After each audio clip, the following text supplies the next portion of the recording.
અંબાજીમાં સફેદ માર્બલને GI tag મળ્યો. બનાસકાંઠાના માર્બલને વૈશ્વિક ઓળખ. બનાસકાંઠાનું પવિત્ર યાત્રાધામ અંબાજી હવે માત્ર ધાર્મિક આસ્થાનું કેન્દ્ર નહીં, પરંતુ તેની ધરતીમાંથી નીકળતા શુદ્ધ સફેદ માર્બલ માટે પણ વિશ્વમાં પોતાની આગવી ઓળખ બનાવી રહ્યું છે. ભારત સરકારે અંબાજી વિસ્તારમાં મળતા માર્બલને ભૌગોલિક સંકેત એટલે કે જિયોગ્રાફિકલ ઇન્ડિકેશન જીઆઈ ટેગનો દરજ્જો આપ્યો છે. આ માન્યતા મળતા અંબાજી માર્બલ હવે કાયદેસર રીતે સુરક્ષિત બની ગયું છે અને વિશ્વના પથ્થર ઉદ્યોગોમાં અંબાજી માર્બલ નામે એક અનન્ય ઓળખ મેળવી છે.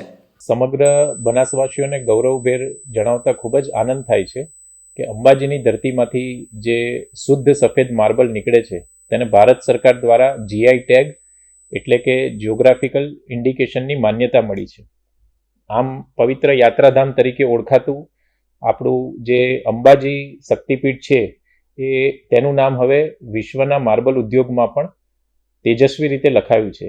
સમસ્ત બનાસવાસીઓને તથા અંબાજી માર્બલ ક્વારી એન્ડ ફેક્ટરી એસોસિએશનને પણ હું આ સિદ્ધિ બદલ ખૂબ ખૂબ અભિનંદન પાઠવું છું.